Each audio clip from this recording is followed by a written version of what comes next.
Hi, Vincent Melkus, Left Right Out. I'm here with you again. Hang on one quick second. Get this little weird blue dot. I think it's from the lighting. Anyway, I've been away for a little while doing some enjoyable stuff, fishing, which is one of my passions. So I was actually in Las Vegas doing that. So I haven't really paid attention to the markets or going on of the world, but I do have some thoughts about what I have been paying attention to. Well, one, I don't, as you know, I don't really follow mainstream media all that much because it's more of a propaganda tool, and it's more evident, especially when you pull yourself out of that realm and then you delve back in and maybe watch a little bit, even Fox News. You can see how it's utilized by whoever they are, as a propaganda tool or out of just human necessity on the same page, pushing some kind of agenda. What I have seen is we're not really focusing on a lot of the important things as usual, per usual. We tend to be very superficial. We're talking about Ukraine, which ironically I've been or they don't like to be called the Ukraine. I've been to Ukraine. I've trained Ukrainian Marines a few years back, but so I have a little bit of knowledge of the area. But that has nothing to do with what it's being laid against Trump here, President Trump, with supposedly using military aid to get, they said, political influence for them to investigate Joe Biden and the DNC. To me, here's where my take is on there. I mean, obviously, there's been some illegalities. It's an obvious corruption case with Joe Biden and his son with Ukraine. There's a possibility that there's a server over there. I think it's Trump's obligation to seek justice. It doesn't happen. I mean, it just so happens that Joe Biden is a front runner, but he's not the Democratic candidate yet. But if there is some illegalities there, if there's a possibility that there is a copy of the server, the DNC server or the Clinton server, then to me it's almost like an obligation. You're trying to seek justice. You're not necessarily trying to just benefit yourself. I mean, if it does benefit you, that's besides the point. We're looking at more of a justice. There's and in my mind, there's an obvious criminal crime that's been committed by a number of entities, whether it be corruption through Joe Biden, whether it be Clinton and the server, if it's a DNC server, which I'm not, no one really knows what's over there. Then there was hacking that supposedly happened there. So I mean, we're looking at the seeking of justice here. This whole impeachment over this thing is just absolutely ridiculous. Just from the average person, it looks into it and thinks about it. It's stupid. If you get caught up in the mainstream media where you're boxed in the one of two sides, then yeah, you can see if you're an L team, or a D team, then you're going to be this is the smoking gun. But I wouldn't fall into that. I would just try to use a critical mindset and and really look into it. On the other hand, what I like is the economics and finance portions of what's going on in the world, because that's pretty much what drives the entire world is economics, in a sense. We've talked about before, the Federal Reserve has been in the repo market, and it is continuing to be so until supposedly November. I think it's going to continue for infinitum until this whole thing probably starts crashing, or they come up with some other plan that will be equally devastating. But we've seen, I think, $100+ billion expansion of the balance sheet. Granted, these and they're not overnight. A lot of these are an overnight lending. We're talking about them holding it for multiple days or weeks, and it might even be permanent. Who knows? They're buying whatever assets that are in the market in order to give these banks or any major banks liquidity. So you've just printed $100 billion. This is QE4. We've been saying that was going to happen. We're going to, zero interest rates here shortly again. If not negative, hopefully they don't, because that's robbery in a sense. But it would not surprise me if they do go negative, because just the difference between where we're at and the rest of the world is becoming even more significant. And I think they're finding an excuse. That would be I could see that being used as a tool to go to a totally cashless society. Because what do you do if you have negative interest rate? You're not going to leave your cash in a negative bearing account. I'd just hold the cash. And then you'd have another crisis there. And I can see these things setting up for, more government control, which always happens. But I see it's going down to zero.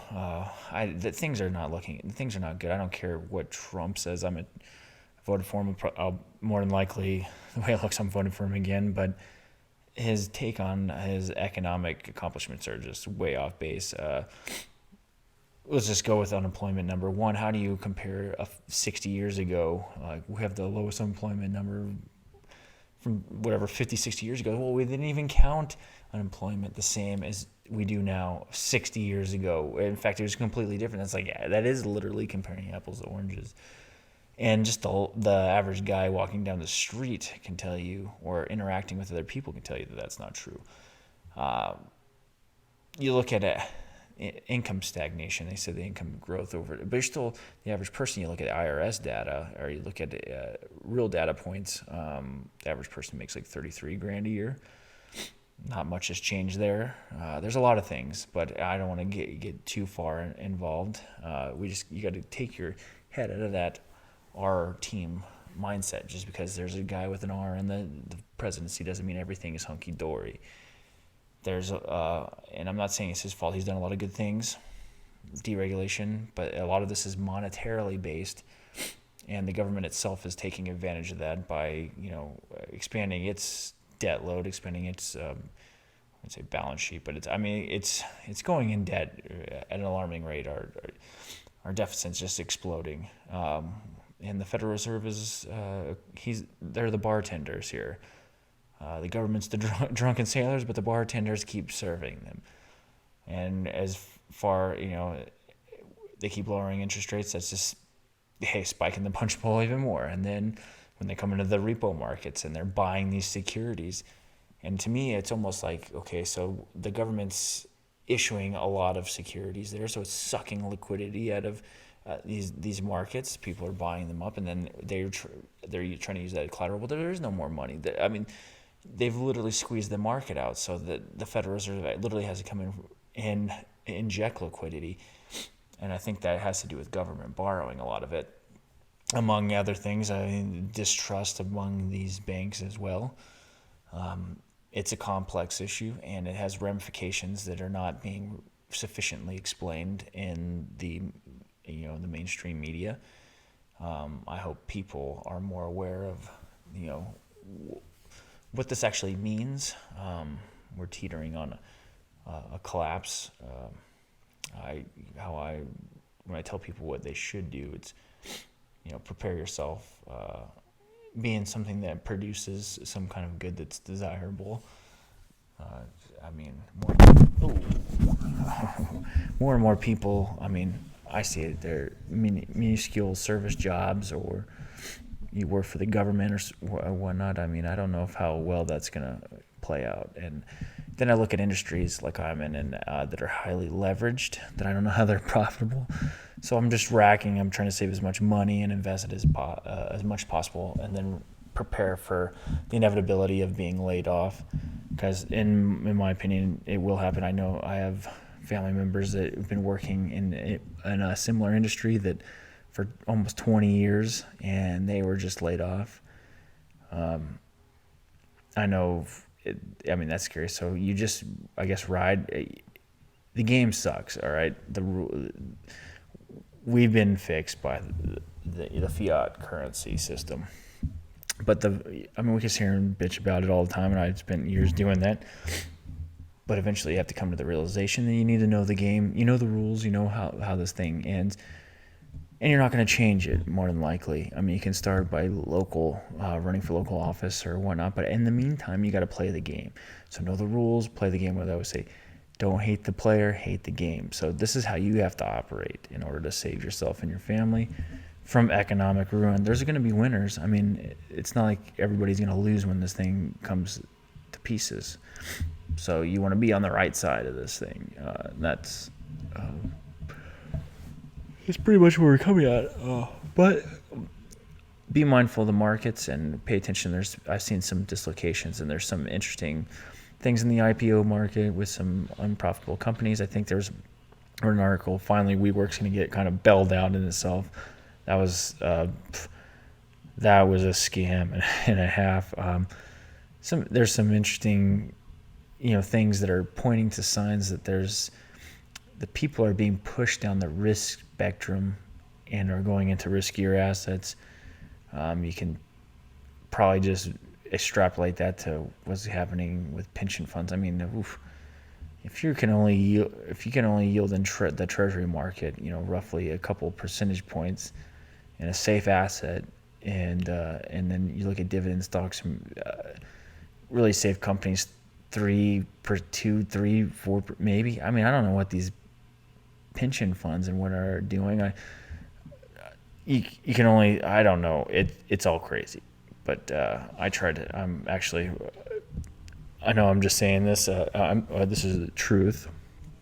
I'm like 100% on my trades this year. I've only started in July. I had a lot of discretionary money, and I'm just trading volatility because I can look at the market. I don't pick stocks anymore because a lot of it's run by. A lot of the volume, I think, is ETFs and mutual funds, and I believe it's a rotational. Sometimes it's not even fundamental. Most of those moves are rotational into different sectors. So, what's one thing you can always bet on? Well, there will be some kind of volatile event within so many months. So that's what I've been playing, and then I have some high yielding stuff regarding with mortgages, because I believe that's semi-safe. I think that people tend to pay their house first, but that's not totally safe. I'm just collecting as much of the dividend as I possibly can as a passive kind of income and putting it away, and then I'm buying hard assets like gold and silver. I mean, you got to be nimble. I mean, it's the days. I mean, you can talk. I get in arguments all the time with the older generation. Those days are over with. I mean, you just can't park something somewhere and just let it ride, and hopefully in 20 years you'll be there for retirement, because more than likely my generation will. It's not going to be. You got to be nimble, and it's more imperative that you're educated about investing and investing in yourself, investing in other companies, and understanding assets. And unfortunately, that is not the case. A lot of us, they come through school, we're mal-educated, and it takes your own willful examination of yourself to realize that, and then go out there and seek that knowledge. But anyway, I'm going to keep this short. I'll talk to you later. Bye.